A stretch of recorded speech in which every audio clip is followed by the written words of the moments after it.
Hey guys, and welcome back to another YouTube video.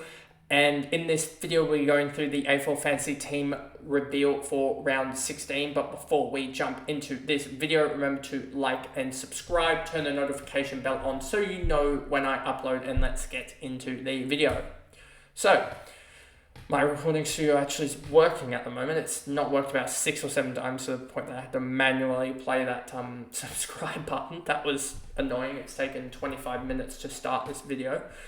But anyway, into the side here, and you'll sort of already see it, the trade. But Jordan Clark is at D1. You've got a sort of logjam of guys in that range there that could easily overtake him, given that his break even is 118, and he's playing the Swans. You've got Dacos at 141, so I don't expect him. But Harry Sheezel 113, he could easily overtake him. And you've got Nick Martin at 118 playing the Cats, so that should be a decent matchup as well. Hayden Young also plays the Swans. I don't expect him to catch up to Jordan Clark, but yeah, that's my side. And basically, I just need Jordan Clark to get through this one game, and his fixture sort of frees up for the rest of it. You've got Nick Dacos in round 22 playing the Swans. Harry Sheezel in round 18. He may get the James Jordan treatment, but I think that James Jordan will actually go to LDU in that scenario there and play on him, as I think that's a lot more attainable. And then Nick Martin also has another round of James Jordan, and Lachie Whitfield got through his James Jordan and now has a 82 break even to attack the rest of this, so he might even come out as D1 at the end of the day. So yeah, that's basically the whole back line. You will see that I did end up, as you would have seen in my team review, I did end up going for the likes of a Logan Evans, so he's stashed in the emergency at the moment for the next couple weeks. And basically the plan is that next week I'm going to have probably close to about $1 million to upgrade Tom Powell, whether that be through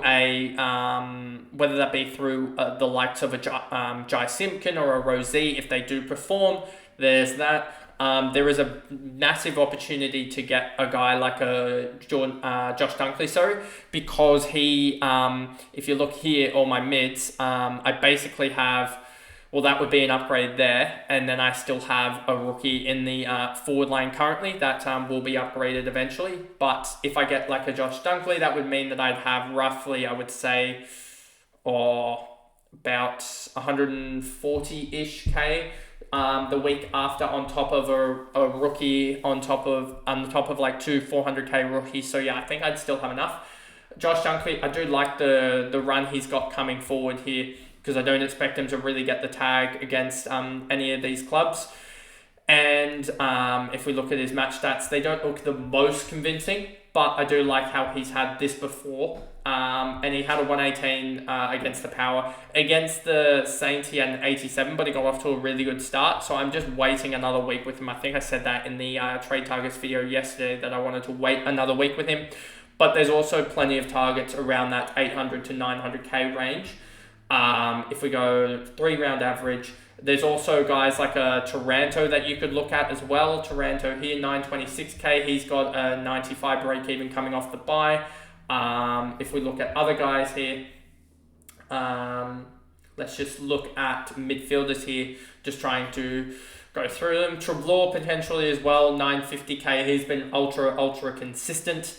With a high of a 154 and a low of an 83. That's really, really good.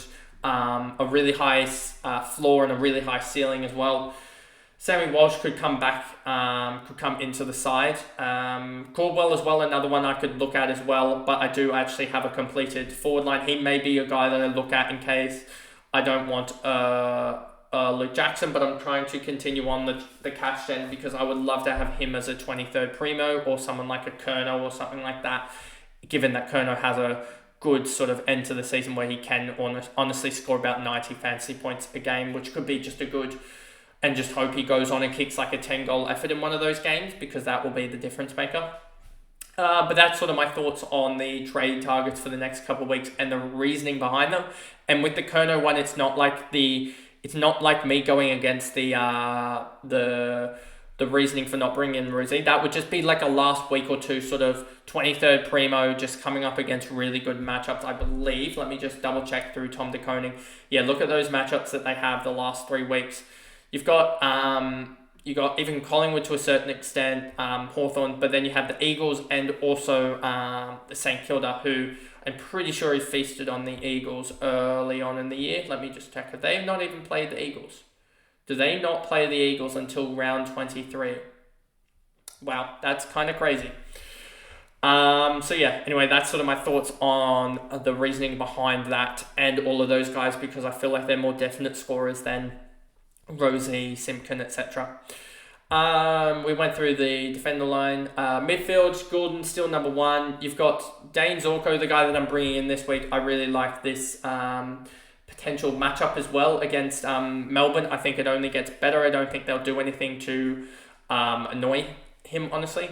Don't think there'll be any tag or anything like that. A 117 against them last time. I think he can go something similar. And yes, he has a 136 break even, but this is more about the points that I think he's going to be the best scorer that I haven't brought in this week. So yeah, I just want to finish that off and grab him up there. Then you have Bontempelli here, 955k. He's doing his job. He did have back spasms in the week, but hopefully he can return back to his best as kind of needed. Merritt is doing his job as well here at 904k. So yeah, he'll do his job hopefully against Geelong. Jack Crisp as well. I'm a little bit worried about Jack Crisp, so I do want to get the upgrades in because in about 3 weeks' time, I probably have to move him on. But they may also just decide, you know what, we can just put Scotty Pendlebury behind the ball. Jordan De Goey goes in, but if we look at DFS here, I am a little bit worried about this and how this will play out. Collingwood, 2024. And you look here, Crisp has had pretty good numbers the whole time that, in saying that, he's had pretty good numbers in the whole time that Jordan De Goey was out.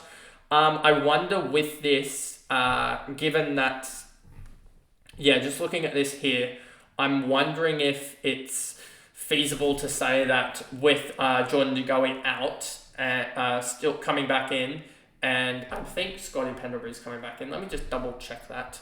They're both coming back in, I believe. So that will be an interesting one to think about how that's going to change the...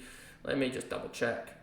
Pendlebury, Myercheck, Jordan De Goey, Joe Ridges. So this one's going to be an interesting one to see how this pans out, because both Pendlebury and De Goey do have major time on ball. Who else are they losing? I think still Sidebottom's 33% can be lost there quite easily. I think a lot of these... those are Ruckman. Lipinski probably won't spend any time. Josh Dacos probably won't spend much time, if any. Finn McRae as well is out. So you lose Finn McRae's time as well. You lose no one else there that's actually going to be on ball. But they basically...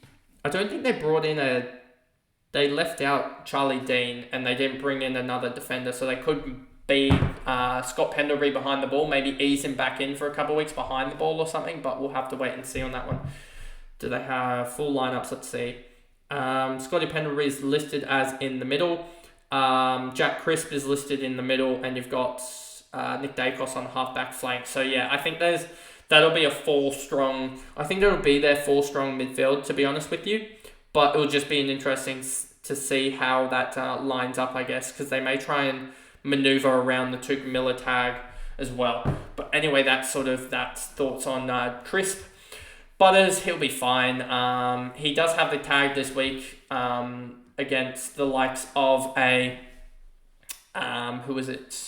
Windy. But he did score 124 on a mix of Jared Berry and some other guys.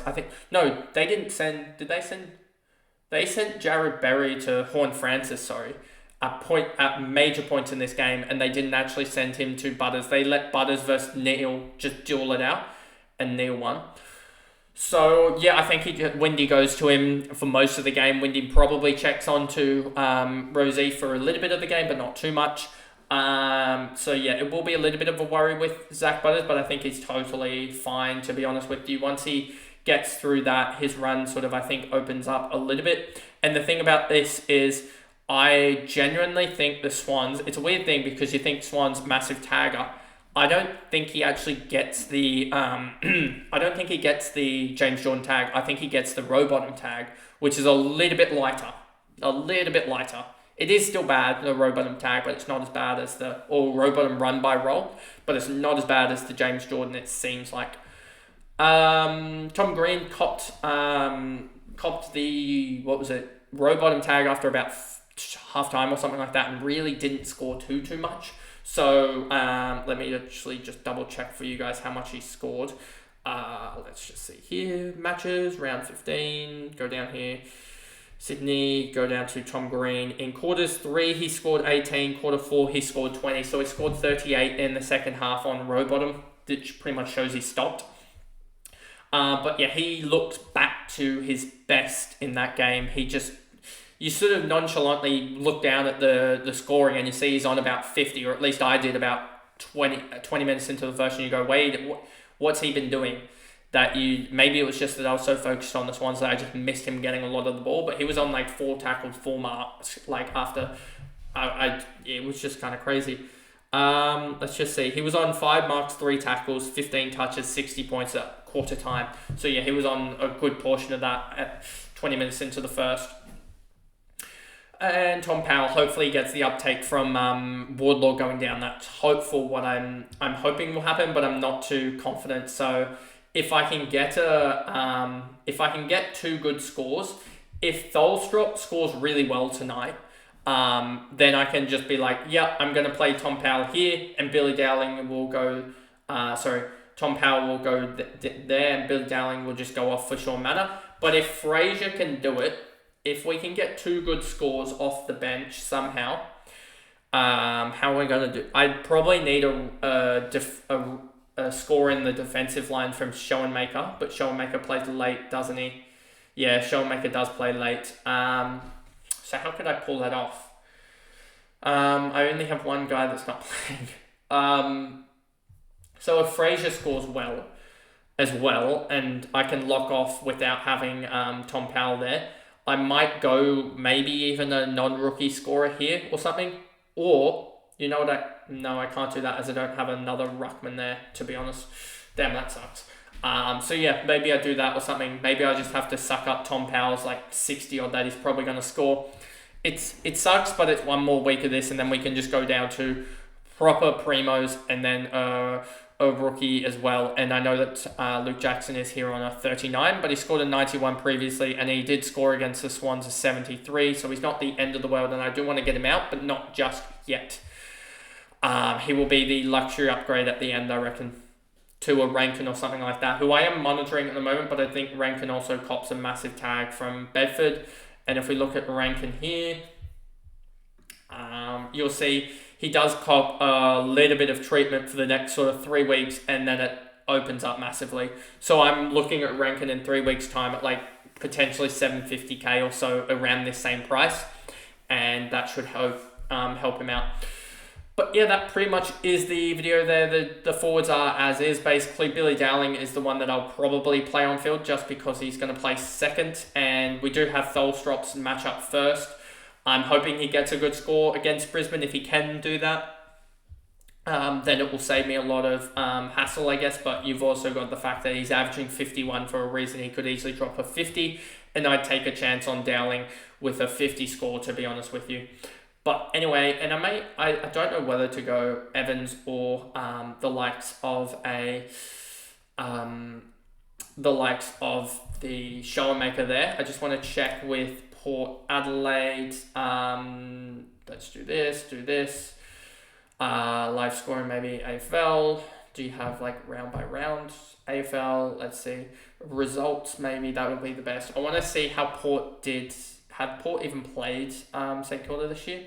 Yeah, they did in round 7. Let's check. Round 7, their scores, their backman. Port Adelaide, St Kilda, here we go. I just want to check this just because this may sway it a little bit. Look at this in terms of fantasy scoring. You had Wines, Burgoyne, Drew, Butters, Houston with a 97. That's around what he scores. Sweet, Rosie, Farrell an 88. Bergman 83 sort of. Yeah, I don't really see much of a defense. They didn't really overscore there. So I'm not really looking at that and wondering, should I bring one in? I think so. Yeah, I won't be. Bringing Logan Evans up over Showmaker, because I think Showmaker could actually profit if, given the backline that they've gone for the Saints. I think that Showmaker could profit, but if one of those is the sub, then the other one will be the player on there as well. And I just want to check Essendon do play before them, don't they? So that workaround doesn't even work. So it's down to these two here to get a score that I can actually field, I guess, to a certain degree, and it'll be one score out of the two of them. But yeah, anyway, that pretty much is the video there, and I guess I will see you guys in the next one, which will be the Supercoach team reveal for round 16 as well. Bye, guys.